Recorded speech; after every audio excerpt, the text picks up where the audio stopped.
Hi. On today's episode of Wealthy Wednesdays, I want to ask you a question. And that question is impulse spending robbing you of your future and your ability to build wealth? I ask that question because roughly half of Americans say that they have little to no retirement savings, and they're finding it difficult to even find the money to get it. Now, that's not surprising because 78% of Americans are currently living paycheck to paycheck. But could there be something that's creating both of those situations and causing them to snowball? And could that be impulse spending? You know, when you go into the store, you didn't plan on buying something, but you see it, you like it, you gotta have it, so you buy it. That impulse spending can really be costing you your future ability to build wealth big time. As a matter of fact, I just want to share the results of a survey from Slick Deals. In 2022, it said that 64% of Americans had upped their impulse spending over 2021 from $276 a month to $314 a month. Now, what were they spending this on? Well, among the top 5 things, they were spending it on clothing, food, and tech.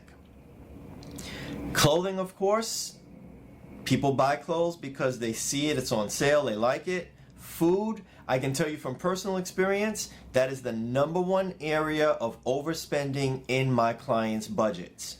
Tech, gotta have the latest gadget. So if you're in any one of those 3 categories, then you are most likely doing a lot of impulse overspending. And then you're turning around and saying, I can't afford to save. I can't afford to invest for retirement. I can't afford to put extra money toward debt payoff. Now, what is this costing you? Well, let's just take that $314 a month figure in impulse spending if you're on that average. If you were to start at 0 and start investing today, and you did that for 10 years, at the end of 10 years, you would have over $56,000 in retirement savings. Now, you might say that's not a lot, but it's a lot less than 0. A lot more than 0. Wouldn't you agree? It could be the difference between subsistence retirement, relying on social insecurity, as I like to call it.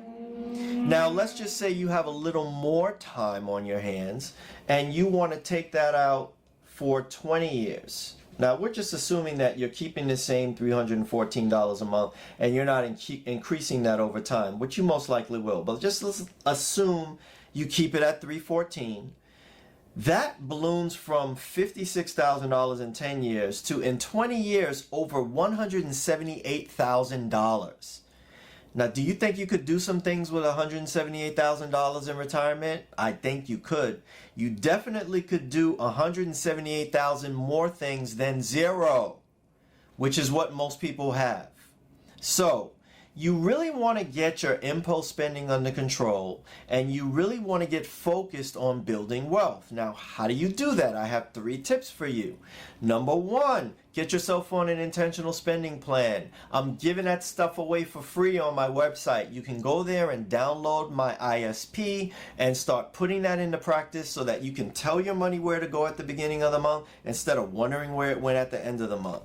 Number 2, within that intentional spending plan, set aside a line item for how much you're going to save and invest each month. And then do it. Stick to it.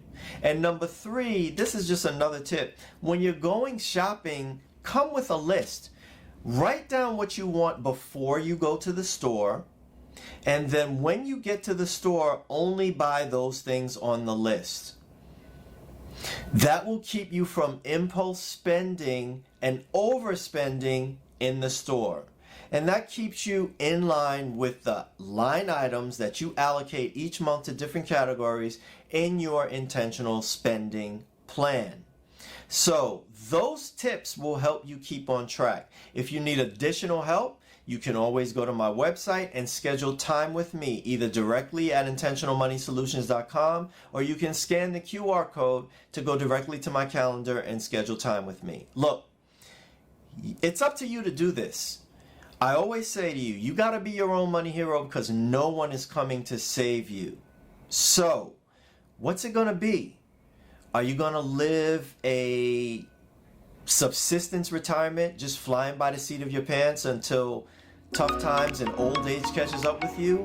Or are you going to make a decision today to take back your financial future and regain your power over your money? The choice is up to you. I'm waiting here to help if you choose to take back your power. So that's it for today's episode. I hope you have a great week, and I'll see you again on Friday. Bye now.